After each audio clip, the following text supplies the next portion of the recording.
Ladies and gentlemen, let me tell you something most people don't want to hear. Motivation is a liar. Motivation will hype you up in the morning and abandon you at night. Motivation shows up when things are easy and disappears when things get hard.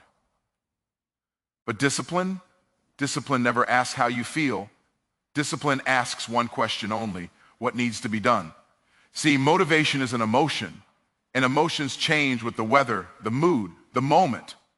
But discipline is a decision, and decisions don't need permission from feelings. You don't feel like waking up early? Discipline says, get up anyway. You don't feel like studying? Discipline says, open the book. You don't feel like showing up? Discipline says, show up tired, show up scared, but show up. Here's the truth most people miss. You don't get discipline by feeling motivated. You get motivated by acting discipline. Action comes first. Feelings come second. That's why winners don't wait to feel ready. They move first, and confidence catches up. Now listen closely. Success is not built in moments of excitement. It's built in moments of resistance. It's built when no one is watching, when applause is absent, when quitting feels reasonable. That's where discipline lives. Discipline is doing what's uncomfortable today, so you can live comfortably tomorrow. And every time you choose discipline, you're casting a vote for your future self. Every discipline choice says, I respect who I'm becoming. Skip the workout. You told yourself you don't matter. Break the promise to yourself. You taught yourself you can't be trusted. But when you keep the promise, even when it's hard, you build something priceless: self-belief. And here's the paradox. People think discipline is a prison, but discipline is actually the door to freedom. Financial freedom requires discipline. Physical freedom requires discipline. Mental peace requires discipline. The life you want is on the other side of the work you're avoiding. So stop waiting for motivation. Stop negotiating with your emotions. Stop asking, do I feel like it? Ask a better question. Who do I want to become? Because discipline will take you places. Motivation never had the strength to carry you. Motivation is emotional. It rises and falls like the tide. One day you feel unstoppable. The next day you feel tired, distracted, or discouraged. Motivation depends on mood, environment, and circumstances. If the music is right, if people are cheering, if things are going your way, motivation shows up. But the moment pressure increases or comfort disappears, motivation fades. That's why relying on motivation is dangerous. You're building your future on something unstable. Discipline, on the other hand, is intentional.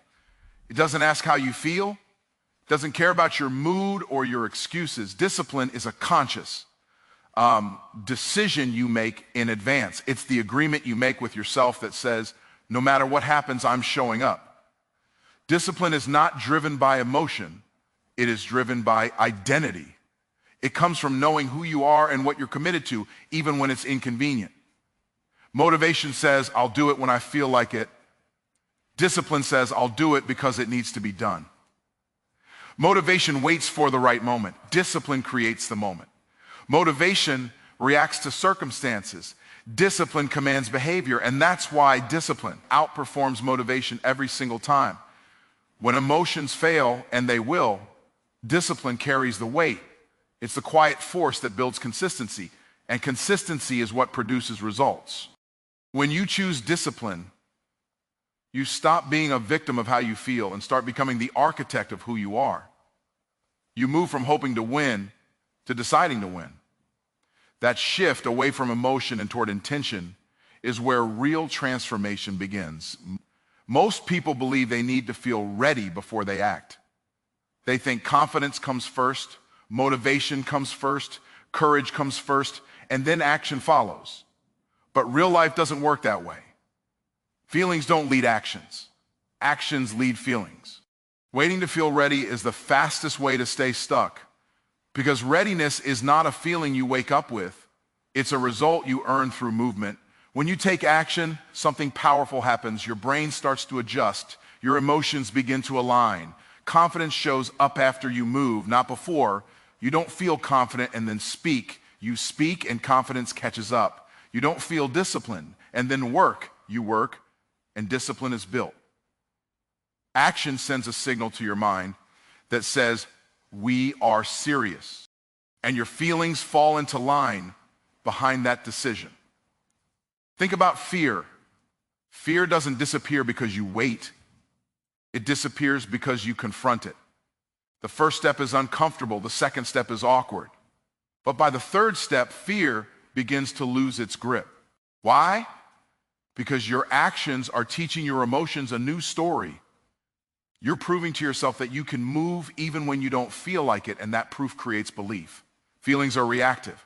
They respond to what you do. When you sit still, doubt grows. When you procrastinate, anxiety multiplies. But when you act imperfectly, clumsily, consistently, clarity appears. Momentum builds. Motivation follows. Action creates evidence, and evidence changes how you feel about yourself. This is why successful people don't wait for inspiration. They understand a simple truth. Movement creates emotion, not the other way around. The gym doesn't get easier before you go. It gets easier because you go. Discipline doesn't feel natural at first. It feels natural because you practice it. Feelings are unreliable leaders, but they're excellent followers. Once you accept that feelings follow actions, you stop asking for permission from your emotions. You stop negotiating with comfort. You move first, trusting that your feelings will catch up later. And they always do. That's how progress is made. Not by waiting to feel different, but by choosing to act different until feeling different becomes inevitable. Discipline compounds over time in the same way interest compounds in a bank account, quietly, consistently, and often invisibly at first. In the beginning, it doesn't look impressive. The effort feels heavy, the results feel small, and progress feels slow. That's why most people quit early. They expect immediate rewards, but discipline doesn't work on a short-term emotional timeline. It works on a long-term, mathematical one. Every disciplined action you take is a small deposit. Waking up early one day doesn't change your life. Studying for 1 hour doesn't make you an expert. Saving a little money doesn't make you wealthy. But repeated daily, those small actions begin to stack. What felt insignificant starts to multiply. What felt hard becomes automatic. What felt impossible becomes normal. The power of discipline is not in intensity, it's in consistency. Motivation pushes you hard for a moment. Discipline pulls you forward for a lifetime. When you show up every day, even at 60%, you build momentum. And momentum has a way of making effort feel lighter over time. The same action that once required willpower eventually requires identity. You don't force yourself anymore. You simply do what aligns with who you've become. Discipline also compounds internally before it ever shows externally. Your skills improve. Your confidence strengthens. Your self-trust grows. Every time you keep a promise to yourself, you reinforce a belief, I am someone who follows through. That belief changes how you think, how you speak, and how you act in every area of life. Long before the world sees your results, you feel the internal shift. What makes compounding discipline so powerful is that it works even when you're not paying attention. One day you look back and realize the habits you struggled to maintain are now effortless. The sacrifices you once resisted are now standards. You didn't change overnight. You changed daily, slowly, repeatedly, relentlessly. This is why discipline is unfair in the best possible way.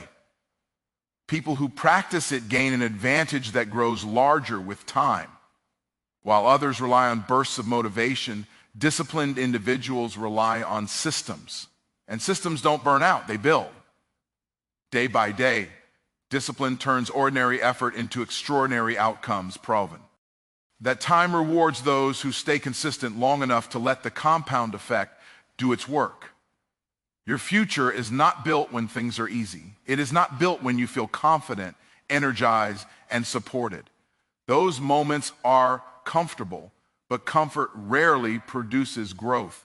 Your future is built in moments of resistance, when everything in you wants to stop, slow down, or walk away, yet you choose to move forward anyway. Those moments may feel small, but they are decisive. They are the crossroads where most people quit and a few people separate themselves. Resistance shows up as fatigue, doubt, fear, boredom, and frustration. It shows up when progress is slow and results are invisible. It whispers excuses that sound reasonable. You can do it tomorrow. You deserve a break. This isn't working anyway. Resistance doesn't feel dramatic. It feels logical. That's why it's so dangerous. If you obey it, nothing catastrophic happens immediately, but your future quietly shrinks. Every time you push through resistance, you expand your capacity. You prove to yourself that discomfort does not control you. You teach your mind that quitting is not the default response to difficulty. That lesson compounds. The next challenge feels lighter, not because it is easier, but because you are stronger. Strength is not built in moments of ease. It is built in moments where quitting would be justified, but discipline says no. Most people think success comes from talent, luck, or timing.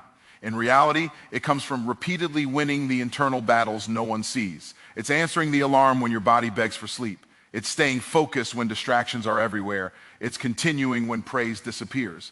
These moments don't look heroic, but they're transformational. They shape character, and character determines destiny.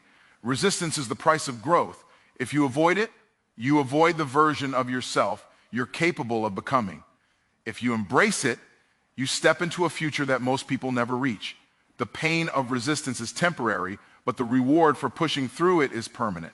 One choice at a time, one hard moment at a time, your future is being constructed, not in comfort, but in resistance. Discipline is self-respect in action because it is how you treat yourself when no one else is watching. It is the difference between knowing what you should do and actually doing it. Anyone can talk about goals, dreams, and potential, but discipline is where respect becomes real. It is the daily behavior that says, I matter enough to follow through. Without discipline, self-respect is just an idea. With discipline, it becomes a habit. Every promise you make to yourself is a test of respect. When you keep that promise, you strengthen your identity. When you break it, you weaken your trust in yourself. Over time, those broken promises don't just affect results, they affect confidence. People often wonder why they struggle with self-belief, not realizing that self-belief is built by honoring commitments to yourself, especially when it's uncomfortable. Discipline means doing what is right, not what is easy. It means choosing long-term benefit over short-term relief. When you wake up early instead of hitting snooze, when you practice instead of procrastinating, when you prepare instead of hoping, you're telling yourself that your future is worth the effort. That message, repeated daily, rewires how you see yourself. You stop seeing yourself as someone who tries and start seeing yourself as someone who finishes. Self-respect grows when actions align with values. Discipline creates that alignment. It closes the gap between who you say you want to be and how you actually live. And as that gap closes, inner conflict fades. There is peace that comes from knowing you did what you were supposed to do, even when no one was there to applaud you. That peace cannot be bought or borrowed. It is earned through disciplined behavior. The world may never see all your disciplined moments, but you will feel them. You will walk differently, speak differently, decide differently, because discipline is not punishment. It is proof that you value your time, your energy, and your potential.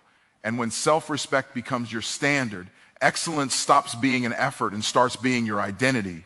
Most people believe freedom means doing whatever you want, whenever you want, with no restrictions. But that version of freedom is an illusion. It feels good in the moment, but it slowly creates chaos, stress, and limitation. True freedom is not the absence of structure. It is the result of structure. Freedom is found on the other side of discipline, not on the side of comfort. Discipline creates options. When you manage your time with discipline, you gain freedom from panic and pressure. When you manage your money with discipline, you gain freedom from debt and anxiety. When you manage your body with discipline, you gain freedom from illness and fatigue. What looks like restriction in the present becomes release in the future.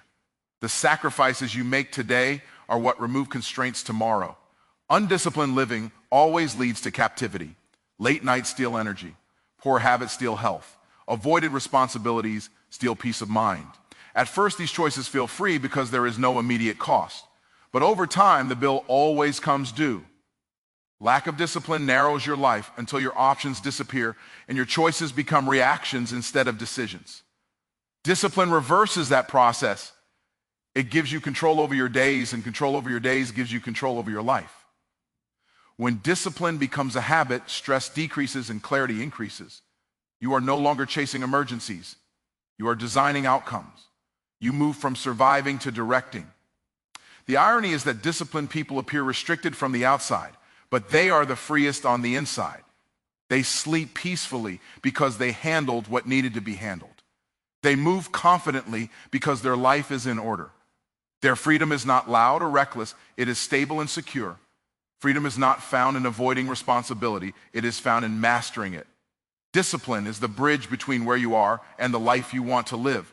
When you cross that bridge daily, freedom stops being a dream and becomes a reality you walk in every single day. In the end, everything comes down to a choice. Not a dramatic, once-in-a-lifetime decision, but a quiet, daily one. A choice between comfort and commitment, between what feels good now and what will serve you later. Motivation may inspire you to start, but discipline is what carries you to the finish line. Discipline compounds when no one is watching, strengthens you in moments of resistance, builds self-respect through follow-through, and leads you to a level of freedom most people never experience. Your life will not be defined by how you felt, but by what you consistently did.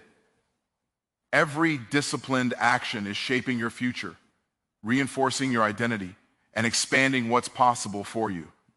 You don't need more hype, more emotion, or more excuses. You need a standard, because when discipline becomes your standard, progress becomes inevitable. So stop waiting to feel ready. Move anyway. Choose discipline today, tomorrow, and the day after that, because discipline will take you places motivation never had the strength to go.